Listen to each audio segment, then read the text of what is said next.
Bom, passada a introdução, eu vou falar sobre a verdade nesse capítulo, né? E no seguinte eu vou falar sobre o mundanismo. Então, espero que seja de bom proveito para você esse aqui. Certamente não há como falar sobre a verdade sem também falar sobre a mentira. Muitas vezes disfarçada de verdade relativa, contendo desvios tão singelos, mas com efeitos tão devastadores que podem cegar e destruir. Com o foco voltado às questões relativas ao bem e ao mal, tudo ganha um aspecto de guerra espiritual disfarçado de combate ideológico de valores. Viu? Frise bem isso aqui, onde a desconstrução vai muito além dos limites que a mente humana consegue conceber.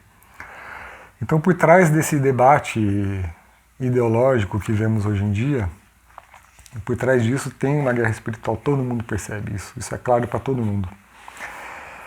Mas afinal de contas, o que é a mentira e o mal? Poderíamos escrever um compilado de livros filosofando sobre o tema. Principalmente os erros incutidos nos filósofos modernistas, né?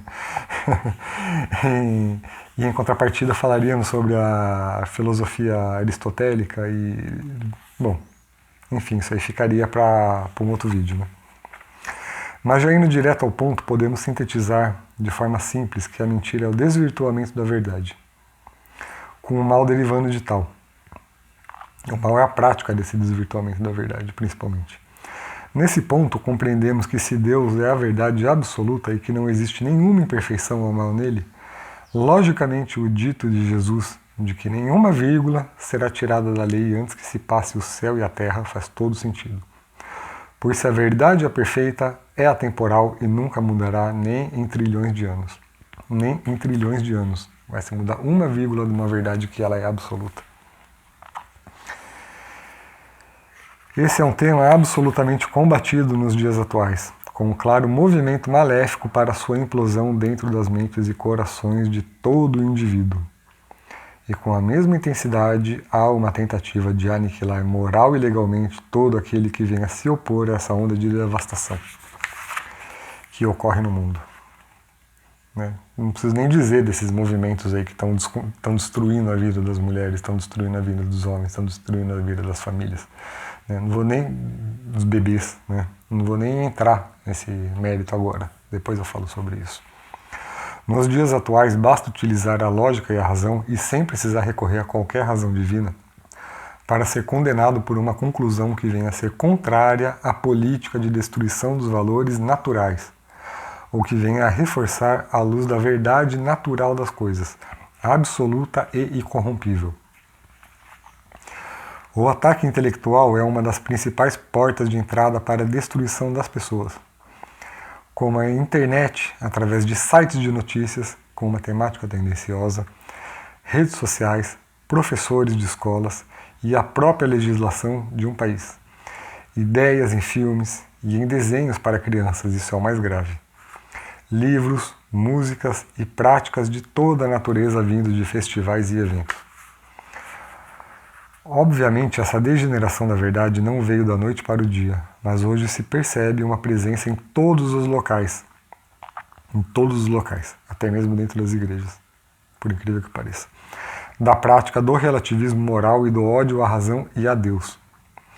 Em alguns lugares de forma mais explícita, outros lugares de forma mais velada.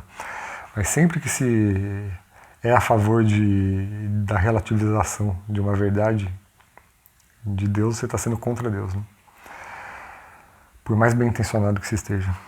A cegueira para os próprios erros e a própria miséria de espírito, aliada com a negação do que é belo e correto por natureza, leva o indivíduo a permanecer acorrentado à escravidão do mundo, completamente impedido dentro de si de se libertar dos valores nele infundidos. Né? A cegueira, ela vai te deixar preso, né? É isso que eu estou dizendo. Mas vamos continuar. E eu garanto que para quem está lendo isso sabe que basta discordar de algo imposto pelo mundo que encontrará um verdadeiro inferno de tormentos mentais e sermões acerca de como se está sendo horrível por discordar da agenda. Isso já aconteceu contigo? Coloca aí nos comentários.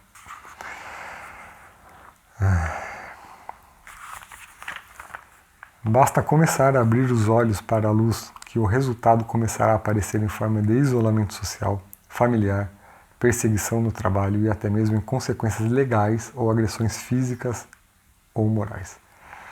Basta você discordar do que está sendo imposto hoje que você vai ser trucidado pelas pessoas, né? Então isso é... Eu estou chovendo no molhado aqui, então aqui eu só estou colocando, só estou listando algo que ele já é evidente para a maioria das pessoas, né? Como os propagadores de falsas filosofias são pessoas que se auto-intitulam iluminados, né, os catedráticos de escolas de filosofia, né, eles são os que mais se consideram superiores à raça humana, né? Ignoram o fato de serem limitados e de errarem como qualquer ser humano.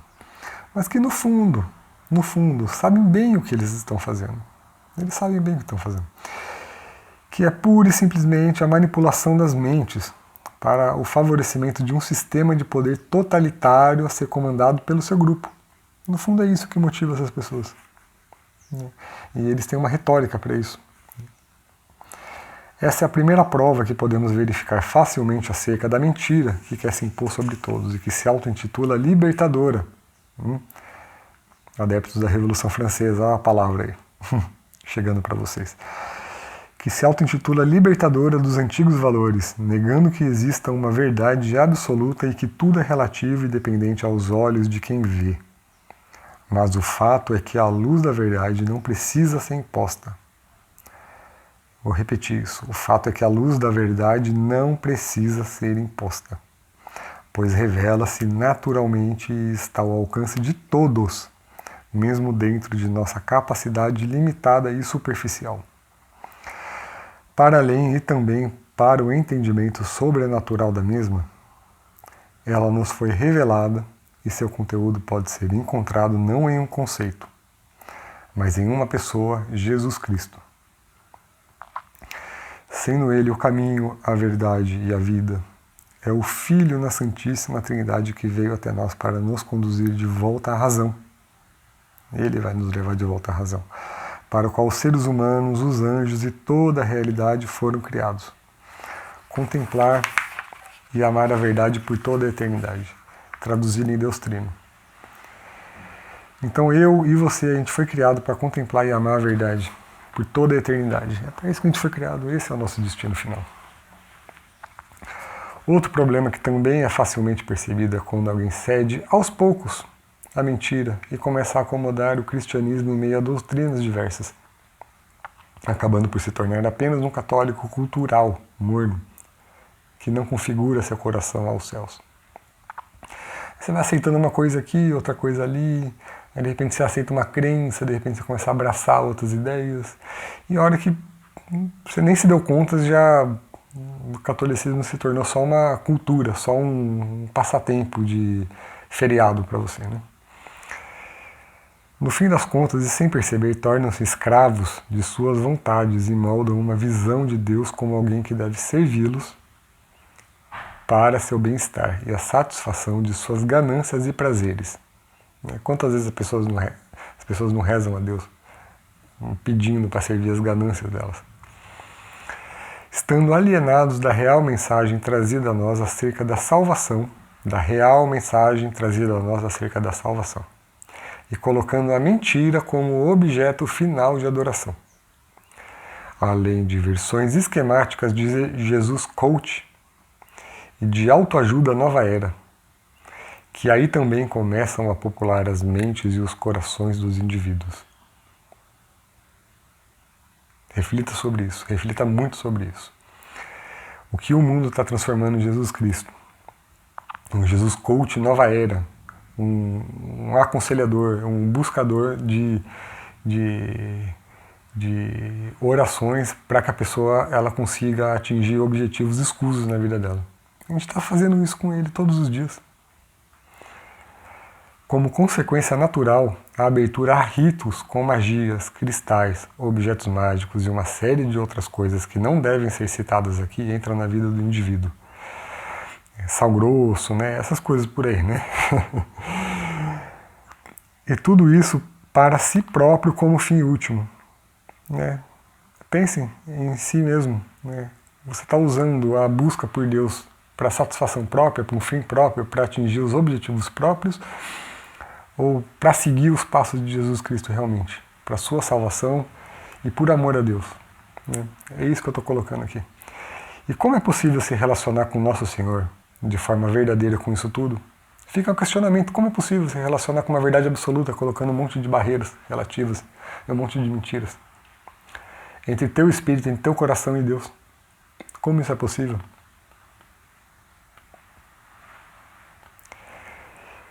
Enquanto que a verdade que buscamos com nossos próprios esforços depende de nosso intelecto e que estamos imersos nesse mundo que nos condiciona a vê-lo através de suas próprias regras, suas próprias lentes, torna-se difícil qualquer abstração para algo que vá além daquilo que vivenciamos. Mas somente quando nos abrimos para a infusão, e aqui não está aqui, mas eu diria a infusão do Espírito Santo, e a percepção de uma realidade superior, e que vem além de nós, ela não vem de nós, começamos a nos dar conta do tamanho de nossa miséria intelectual, espiritual, cognitiva e de coração. E somente através de um olhar humilde e sem qualquer traço de soberba, torna-se possível ver tal cenário. E esse é o ponto primordial para tomarmos consciência de nosso estado de espírito. Então aqui eu coloco que através de nossos próprios esforços não é possível que a gente consiga se libertar da mentira que nos condicionou. Mas só quando a gente se torna humilde, se torna pequeno, a gente se abre para a entrada do Espírito Santo na nossa vida, a gente começa a enxergar o mundo com outros olhos, a gente começa a se enxergar com outros olhos, e aos poucos, e a gente vai lutando contra isso tudo, a gente começa a ver a verdade que está por trás disso tudo.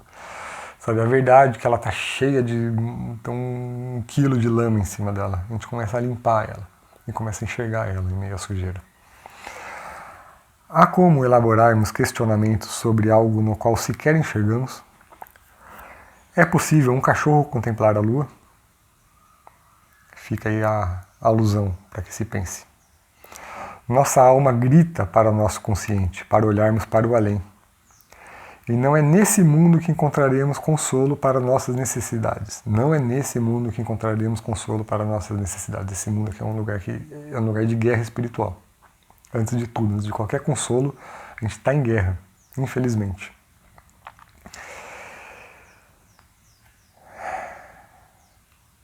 Sabemos disso ao sentir o caminho certo, ao olharmos para Deus quando estamos distantes de nossas paixões do mundo, desordenadas e que nos aprisionam no materialismo e no mundanismo. Eu vou falar muito sobre o materialismo e o mundanismo, né? Esse é o foco principal desse texto aqui. Apesar da afirmação curta, esse é um caminho que pode levar uma vida inteira para ser trilhado. Uma vida inteira, para a gente despertar para a verdade. Isso é o que mais acontece, e isso quando a gente não morre cheio de mentira na nossa cabeça. E sem a ajuda do Espírito Santo sendo derramado em nossos corações, não conseguiremos andar muitos metros em um percurso de vários quilômetros. Estou repetindo aqui com outras palavras. Sei o que digo, pois a cada dia que trilho esse caminho, mais vejo quão estou longe, quão pequeno sou e que sem Deus nada sou. Sem Deus a gente não faz nada. A primeira coisa que você tem que ter em mente é que a gente é pequeno e que sem a ajuda de Deus você não faz nada, nada. Você caminha metros, sendo que você precisaria caminhar quilômetros. Mas voltando ao assunto, somente através da busca por Deus é que podemos caminhar em direção à verdade. Somente através da busca por Deus é que podemos caminhar em direção à verdade, porque Deus é a verdade. O caminho é muito difícil e cairemos muitas vezes, pois tal procura envolve enfrentar a nós mesmos todo o tempo, enxergar crenças que foram implantadas em nossas mentes e muitas outras coisas ocultas que irão sendo reveladas conforme o caminho for sendo trilhado. O caminho é muito doloroso. Ele é muito doloroso, vou repetir aqui. E é muito difícil de ser caminhado hoje em dia. É muito difícil de ser caminhado hoje em dia. Mas eu espero que com um pouco da visão que eu tive, esse pobre pecador que eu sou, eu possa também ajudar quem estiver numa situação pior que a minha. E após muita oração e batalha, introspecção e arrependimentos, começaremos a despertar um sentimento do que é certo e errado, de forma autêntica. Não esqueça que em meio a isso tudo existe o bombardeamento ininterrupto de doutrinação do mundo, exigindo de si uma adequação a tudo que é imposto a todo momento, é ininterrupto. Enquanto se busca a verdade, o seu espírito continuamente vai sendo alimentado de mentiras, e você tem que ter um despertar de consciência para isso, né? Eu vou falar muito sobre esse momento-chave, né, no próximo tópico do mundanismo. Né? Eu vou chegar nesse ponto bem exato nisso. Né? Então aguarde aí. Nesse ponto, a busca do Evangelho e das amizades corretas são essenciais. Assim como por leitura sobre a vida dos santos, ao invés de livros de autoajuda, por exemplo. Digo isso já em antecipação a algo que encontrará nesse caminho, que é a busca por se adequar à vontade de Deus e a aniquilação do ego, sendo que tais livros estão configurados a muitas práticas contrárias à doutrina católica e que promovem o ego através do que seja feita a minha vontade e eu mereço ser feliz. Não que não há mérito em ser feliz, mas isso pode vir como graça ao seu caminho em consequência de se adequar à vontade de Deus, e virá. E estando na via certa, a felicidade surgirá principalmente através da fé, esperança e caridade. A sua felicidade ela vai ser encontrada de uma forma autêntica através da busca por Deus. E a felicidade que a gente considera que é o ser feliz, ela vem através de muita mentira. Então, o que alimenta a falsa felicidade é a alimentação de mais e mais mentiras que vem através da gente. Que vem para a gente, quer dizer. E eu vou falar muito sobre isso também, ao longo desse livro. Ao encontrar paz e alegria em servir e se dispor às boas obras da verdade, talvez encontre a felicidade por aqui também. Mas certamente terá uma abundância dela em se libertar das correntes do mundo, trilhando o caminho para a verdadeira felicidade na próxima etapa de sua vida, após a morte de seu corpo nessa terra. Falando de forma bem fria, é isso. Então, assim, a verdadeira felicidade ela tem que ser buscada em Deus. E é só através dele que a gente vai preencher nosso coração, porque a gente foi constituído, né, em alma e espírito para amar a Deus acima de todas as coisas, e o corpo também, né? Só que a gente ainda não sabe disso. Até mesmo no padecimento podemos encontrar a alegria em servir ao Pai. Até mesmo quando se está em sofrimento, você pode encontrar alegria em servir ao Pai. Entregando todo o sofrimento em detrimento dele, como a conversão e a misericórdia para o maior número de pessoas possível. E aí vem, né, os atos de penitência, vem toda uma série de questões acerca da doutrina católica que as pessoas têm pavor, né, que é utilizar também o sofrimento como algo para a glória do Pai. Então vamos pensar sobre isso também e sobre a nossa disposição para isso. E a busca pela verdade somente pode prosperar caso houver amor por ela, amor pela verdade. É um desinteresse ou rejeição por sofismas, que se preocupam apenas em fantasiar e dar voltas e mais voltas em torno de conceitos distorcidos para concluir algo tendencioso. Ou seja, quando você busca a verdade com amor e rejeita a mentira, por mais bem argumentado que ela esteja, você vai estar caminhando no caminho certo. Você vai estar caminhando. Você vai estar indo para o caminho certo. Certamente nunca teremos uma noção absoluta acerca dos princípios mais profundos, isso é só com Deus. Mas sempre teremos aquele sentimento de estarmos no caminho certo ou errado. Isso é um dom que Deus deu pra gente. Eu não escrevi, esse é um dom que Deus deu pra gente, mas já está subentendido aqui. Porque nunca nos esqueçamos também de que somos incapazes de conceber Deus em nossas mentes, mas que ainda assim podemos contemplá-lo, não dentro de uma criação provinda de nossa criatividade. Você nunca vai conseguir imaginar Deus, isso não é possível. A nossa mente não é capaz de conceber algo infinito. Mas sim na forma do Deus que se revela. O Deus que se revela para nós, sim, isso sim você consegue contemplá-lo e visualizá-lo. Sim, isso é a verdade que veio até nós. E esse capítulo aqui ele fala, né, faz um ensaio sobre a verdade e a mentira. E tenta tocar em pontos cristãos que mostram o quão cego nós estamos. Né? Então, espero que tenha sido útil para você esse texto, né? E caso tenha gostado, continue acompanhando aqui comigo. E o próximo tópico vai ser acerca do materialismo e do mundanismo. E se tiver interesse também tem um PDF aqui na listagem, né, na descrição do vídeo, quer dizer. E dê uma conferida lá, leia com calma também quando puder. Né? Então, muito obrigado, gente.